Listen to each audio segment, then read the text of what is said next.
Hi, I'm Dave Ingebretson. LeRoy Hyatt and I would like to welcome you to another edition of Fly Tying, the Angler's Art. You know, LeRoy, a fly that's popular in almost every part of the country in the natural version is the one we call the pale morning dun. PMD. PMD, and it's in different, the natural occurs in different sizes in different parts of the country, all the way from tiny ones, maybe 16 or 18, up to maybe 14 Or smaller. I think I've seen smaller, probably even too. smaller. Yeah. But it's a pattern that I think most serious trout fishermen need to have in their box in several different versions. Not only the dry fly, we're going to tie several, we're going to try 3 tonight. We're going to tie the standard dry fly version, then we'll tie a nymph version, but a little bit differently. It'll be a floating nymph, Right. and then we'll tie a crippled dun or an emerger pattern. And each one has its place in a fly tier's. In the insect's life. Oh, as it's absolutely. hatching, But bet. you don't know what the trout's going to be feeding on, and you Right. have to be So have prepared them for all all. 3. So have them Yes, all, and we'll right. tie them all for you tonight. What are you going to use to tie the dry fly version? Okay, we'll use all ginger hackle. Now these are definitely different colors. The pattern will call for a real light ginger, like this one for the tail. The wing tips, it's a hackle tip wing. We'll use a little bit darker ginger. For the hackle, we'll use the old standard saddle hackle. I'll use a dubbing. We're going to use a real pale dubbing this time through. And the thread that I'll use again is a pale yellow. It's a dry fly 8/0 thread. I'm going to put a size 14 in the vise. I've pinched the barb down on it.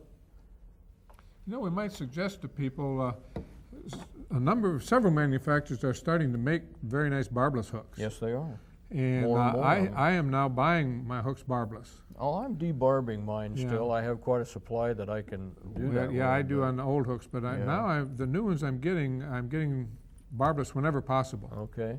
Now I'm going to dress the hook like we always do. And then I'm going to come back up and tie on the hackle tip wings. Now I like to have these wings about 1/3 of the way back from the eye of the hook. And I'll tell you, you and I were talking about this before the camera went on. Hackle tip wings are really getting hard to come by anymore Hard with to the make new hackle. because the new hackle is so Yes. narrow and so pointy. Absolutely. And you know, I might tell people to do what I do. If you can find them, I look for the inexpensive imported The old capes Chinese because hackle, they yeah. well, India or Chinese Yeah. that have the rounded Tips. points, Mhm. and I get them just in what I need for tying hackle point bet. wings. Well, we'll make these do tonight. Now I put these 2 hackle shiny side to shiny side, so that when I tie them on the hook, they will flare apart naturally. And as you said, about 1/3 of the way back from the eye of the Right. hook, and that leaves you plenty of room for the hackle in the head. And I want the hackle to be about the same length as the shank of the hook. Now I'll stand those points up, the wings up. We'll let some of that fall down I'll say that again. You want the wings to be about as long as the as shank the of the shank hook. of the hook. Right. Correct. My idea always is, and this comes into play when you select the hackle too, is I like the wings to stand up 1/4 to 1/3 taller than the hackle. And we know that the hackle should be about 1.5 times the gap of the hook. gap, right. And it's really important to tie your dry flies to the proper proportions. Right. Now what I've done is I've actually moved those wings back and just kind of wrapped over them loosely, and I'm going to trim some of this hackle there that we don't need. Now you can see those 2 little hackle tip wings stand back up again. I'll go ahead and trim this off, the butts, and I'm going to leave those just like they are for now. I'll straighten them up when we get back to that point. Now I'm going to take a pale hackle here, and we'll just use a few fibers of it for the tailing. And we might remind people of what we've said before, that if you're taking your hackle from a cape to get tailing material, look for the spade hackles along the edges of the On cape. each side. Because those Right. fibers are going to be longer and stiffer, That's correct. and they make great tailing material. Now what I've done, I have just one of these hackles. I'll pull a few fibers off either side just to give me a few more hackle that I can Well, tie that's in. interesting. You pull them off either side. I do. Huh, I just grab a bunch on the one side Well, and strip them off. then that and way I work can my use way up that and down the feather. Tail for more. Oh, I do too, but the next time I just take them off the other side of the stem. other side, all right. Now I'll make this tail as long as the shank of the hook, measured out, change hands, soft loop, tie it down, pinch and tie. I'll go ahead and trim that off. If I can get that one. I think what you did there is important to say again, because this is what I refer to as the basic grip. For binding anything onto the hook and keeping it in place on the hook, is you hold it in your fingertips, and then you open your fingertips, make a loose loop over the material, and then before you tighten it, you squeeze tight and pull straight down. Right. And then it's going to stay, and you do that every time you make your winds. Now I've taken just a little bit of this pale dubbing, and again, I don't use wax. I don't like to use it, and you don't want this real heavy. This has to be very sparse. You know, I used to feel the same way about wax, but I've lately started to use a new thread that's very lightly waxed, and I really like it. Well, this thread is lightly waxed, but I just don't like to use the additional wax. Yeah, don't put any extra on it. No. But it used to be even the threads that were pre-waxed were so heavily waxed that they clogged up the bobbin and all. Yes. But the newer thread I've been using, I really like it, and it is lightly coated, and I certainly don't use any extra wax for most of my time. Now what I've done is I've run that body material up to the wing. Now I'm going to stand those wings up a little and wrap just in front of them. That will give us a stand up. I'll put my thread back behind the wing again, and now I've pulled a hackle off of that saddle, and I'll go ahead and just tie it in place. I'm going to lay that stem. As you recall, we always leave a little bit of stem sticking out there to get it started right. I'm going to put that stem right between those two hackle tips. So what you mean is when you start winding, the first thing you wind is stem instead of hackle. Bare stem. Right. And that sets it up in the plane property so you don't get fibers sticking out at the wrong angle. Yeah. Now the hackle's tied in. I'm going to take 3 or 4 wraps behind the wing. I'm going to move those wings back, get my hackle in front, and we'll just get 3 or 4 more good wraps there. Bind that down. I'm going to clip that hackle off. Take my whip tool and put a little whip finish on it. And those are pale morning done. Dry fly version, very nice, appreciative little fly. We have a medium ginger hackle tip wing. We have a light ginger hackle fiber tail, a real pale cream dubbing, and a light ginger hackle. All right, we've tied the PMD dry, and now as we said, you need a nymph version too. But I think the problem a lot of people have fishing nymphs is there are different levels in the water.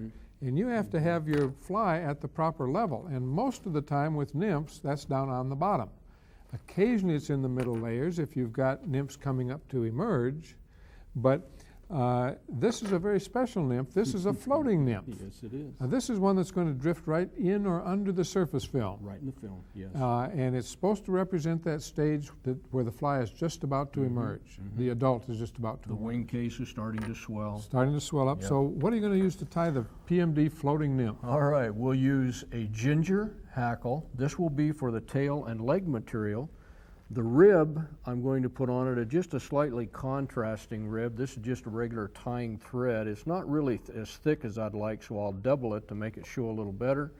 The body material will be tied with a light green Antron dubbing. Then we're going to have a ball on top, which is going to cause that to float. And this is a gray Antron dubbing. And the thread I'll use is standard dry fly thread. I have a size. Tan color, is it? It's tan in color, yeah. I have another size 14 hook. And you know, again, I'm doing this more and more of that, trying to match the fly color with the thread color. with the thread, yes. Because now we've got so many more threads available than we used to have. Sure do. Used to be you could buy black thread. And that was And, it. Well, black, pretty much it. yellow, red, yeah. Yeah, but now there's every shade you need, and it does a nice job to match the All right, I'm going to dress the tying thread or the hook shank with the thread. Clip that off. And then I'll pull one of these hackle fibers out, or hackles out, and I'm going to take just a few fibers off of it to make the tailing material. I'll also save this to make the legs when we get a little bit further up. Now with the Nymph, I suppose you're using just a few fibers as opposed It's, to yeah, what you'd use it's on a dry fewer, fly. yes, and I'm going to keep it just a little bit shorter than what I did before. Because of course the tail doesn't have to support No, the fly. no. Although with this one, it will definitely help as this is floating. Mhm. All right, I've pulled that back through, gotten the length I want. I'll take this dubbing, or this ribbing, I mean, and I'm just going to cut a section of that ribbing off, and then I'm going to double it. Now that's a trick I haven't done. Well, it'll just give it a little yeah. bit heavier, Yeah. you know, more pronounced. You twist it at all? I will when I tie it on, yes. When you wrap it? Mhm. Yes. And then I'll take some of this light green. Now you can match whatever color the insect is hatching. This just happens to be a lighter green. They will come in a lot of different colors. Find that the shade of the insects will vary from one stream to the Yes, other. it And I suppose does. it's the environment, What's in the the nutrients bottom. and so on, You yeah. bet. Then I'll wrap this, and I'm going backwards slightly, and then I'm going to lift my ribbing material and take a couple of wraps behind it. That way I know that rib will stay right there where I want it to be. I'm going to come up about to the place where you would normally tie a wing if you were tying a dry fly, and I'm going to stop right there, get rid of that little bit of dubbing. Now I will twist this ribbing just a little bit. Now you're going to wrap that the same way you wrap everything I'm going else to or wrap counter wrap it. Yes, no, I'm going to wrap this the same direction. Now you can see that that is just a slightly contrasting color than what I had on there for the body material. I often counter wrap the ribs to keep it from disappearing into the Right. dubbing. But as fine as that's dubbed, it really won't do that. yeah.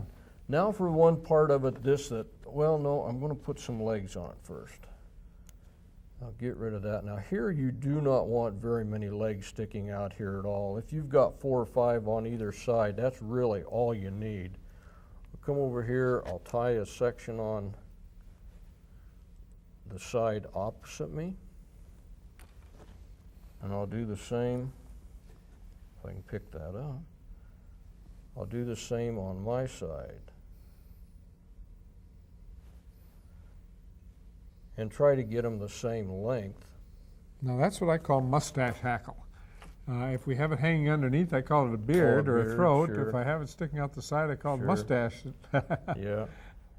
Now that is just a little long, I'll pull it back through.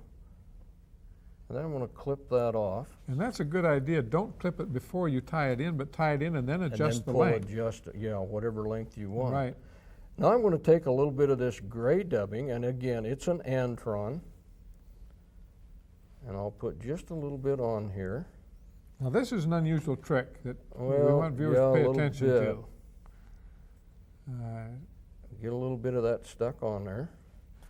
And Now, then what's your objective now? What are you going to? You're trying to form a ball to fit on top Right. of the hook to Now, represent what the emergent wings.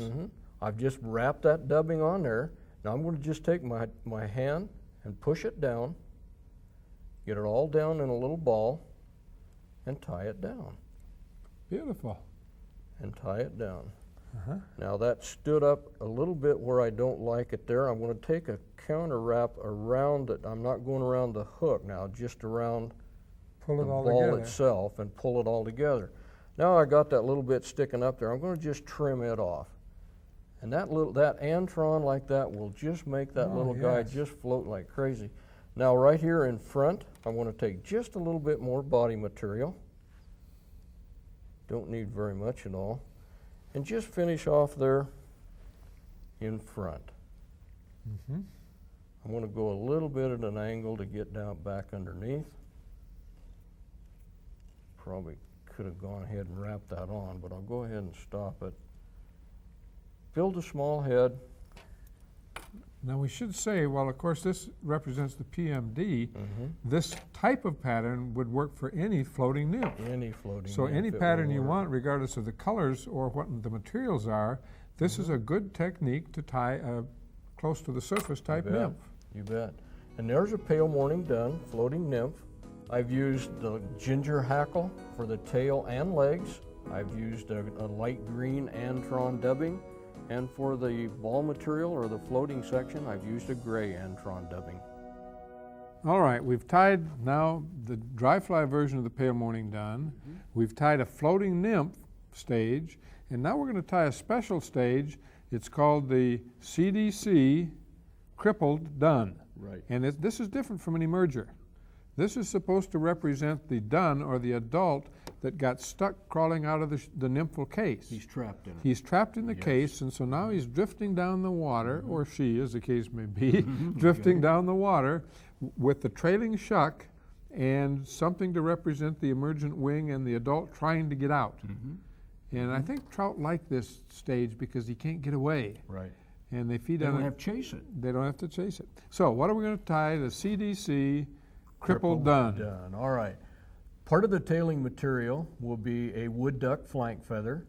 I'll use two different shades of Zelon, a real light yellow and a brown. This will represent the nymphal shuck that it's trapped in. The body material will be a medium brown. The thorax will be a light yellow or tan.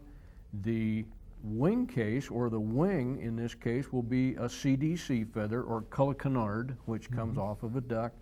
The thread, I will use a real pale yellow. For the hook, again, I'll use a size 14. It seemed like every fly we've tied this time has been on a 14. Well, we're representing the same insect. Yes. But again, we have to say that this can be tied down from 20 or 22 up yes. to 10 or 12, depending upon the specific Whatever's species. hatching, Now, you bet. different species all masquerade as pale morning duns, depending on where you are. So you want to tie it in the proper size. All right, hook's in the vise. I'll dress the hook shank.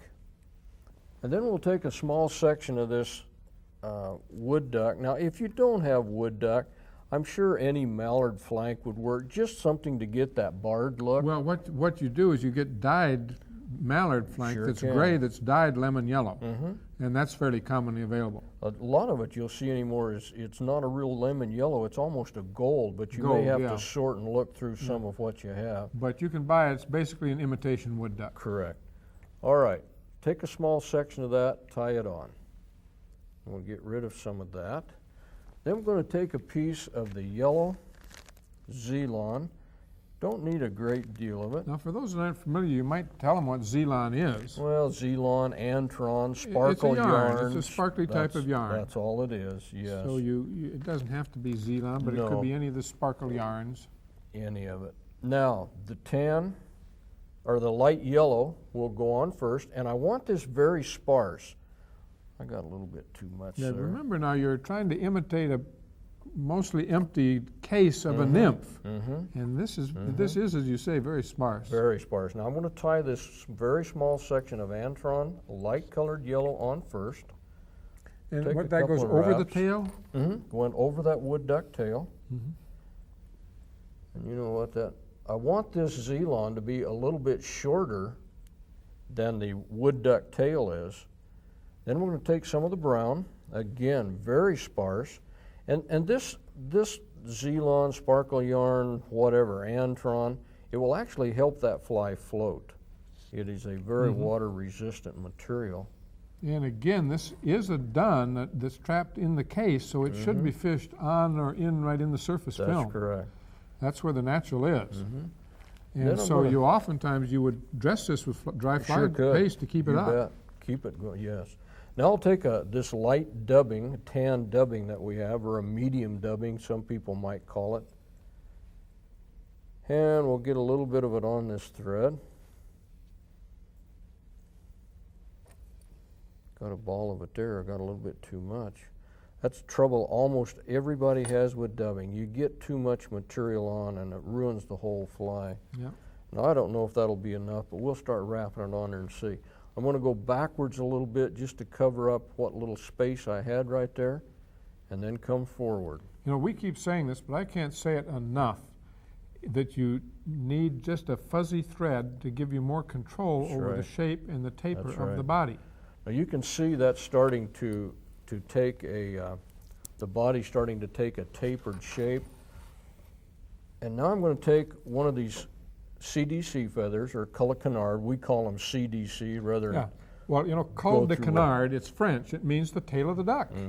And these are feathers from the oil glands, the duck, The the base of preening the duck. glands, that they keep their feathers oiled so they won't absorb water. Right. And it's important, that a duck doesn't get sopping wet. And Or this not is where very it comes often. from. Now, these feathers theoretically are very buoyant, but the problem is if they have to dye it, then the dyeing process oil takes out. out the oil, so Right. then they re-oil them again. At least some of the brands are re-oiled, and that's what you want to look Sure. for. So And- natural would be better if you can get it. Well, but of course, to get it in the different colors, You it has can't to do be, it. be dyed That's and right. re-oiled. Now, Yes. some people feel that the beauty of the cul de canard is not the flotation, or in addition to the flotation, is the little movement. Oh, These yes. very yes. fine filaments that Because this move. is very, very fine. Oh, You it's- can see each oh, little yeah. fiber stick up there. But, the natural insect moves. Mm-hmm. And so I know some tyers that tie it not for the floatability, but because of this movement. But movement. it's probably a bet. combination of both. Now what I'll do now is I'll take some of this lighter tan or creamy yellow dubbing, and again, not very much. All I'm going to do is build a thorax here, and I want this thorax to be a little bit heavier, well, bigger around, is that the way you would say it, to represent that thorax. I might, before I forget it while we're on the topic of the floatability, if you're using CDC flies and you want them to float, do not put standard dry fly paste or grease on them, because it mats down the CDC. Oh, I didn't know that. And then you lose that movement and you lose the filament, the structure of the CDC. Oh, really? So you don't want to put regular grease on them. I didn't know that. You can buy oil, especially for these things, for re-oiling them, or best of all, get the kind that's pre-oiled, and then if you do put anything on the fly, keep it away from the CDC. Oh, yeah. Oh, yeah. Huh. No, I'd never heard Because that that'll spoil before. it. Yeah. All right, And when the you dry the fly, squeeze it. Yes. In the Yes. amadou or the artificial amadou. Squeeze the moisture out, and then don't re-oil it. You bet. Now what I've done, I've just put a small whip finish on the head of the fly, clip it off, and all the flies we've tied on this show so far, I have not put head cement on them. Sometimes I don't take time Well, to that's do all right. it until I get a You'll get lot used to that going. after you've tied a few flies. You get in the habit. Yeah, I do. And, when I'm tying several, what I do is I'll tie them all and then go back and head cement do? them all. Yeah, that's the way I do it. I don't. Now there's the Pale Morning Dun Cripple. It's got the wood duck tail. It's got yellow and brown Zelon. It's got color canard for the wing case, and it's got a light yellow thorax. LeRoy, one thing about that pattern is some patterns I've seen, they also put a little Zelon in the wing. I've seen the same thing. Right here on either side of that color canard feather, they'll put just a real short little strip or section of the yellow Zelon. It gives a little rudder out there for Well, I maybe to suppose a help little it more sit on. flotation. Yeah. Yeah. Whether it's necessary or not, Yeah. I don't know. Well, that's our show for tonight, and I think we've pointed out something that's fairly important, is that every natural insect exists in several different stages. And we've shown people how to tie flies for 3 of those stages, the dun and the floating nymph, and a crippled dun trapped in the case. Trapped in the But shuck. they'd also want to oftentimes have a nymph to be fished deep. Sure. And probably heavily weighted. And this is true for almost any natural insect you're trying to match. And the observant angler will try to watch what we call the rise form to see the disturbance the fish makes and try to determine just where that fish is eating. Absolutely. Is it up on top of the film, in the film, just under the film, or down deep? And it makes a difference to what pattern you tie because the fish are feeding on that specific thing. Depending on if it's a slashing rise, lots of So that's it for tonight, and we thank you for watching, and you tune in again next week, and we'll see you then. Dave and LeRoy have produced 2 90-minute videos covering new and exciting tips on how to make your fly tying better and more effective. They introduce you to everything you need as a beginner and demonstrate helpful techniques for intermediate tyers. Fly Tying Techniques Volumes 1 and 2 are available by calling 1-800-883-0124. Cost of each video is $28.95 plus shipping and handling, or get the 2-volume set for just $52.95. You can also order the programs in this series. Each 90-minute videotape includes 3 programs for just $22.95, plus shipping and handling. To order Fly Tying, the Angler's Art videos and techniques tapes, call 1-800-883-0124.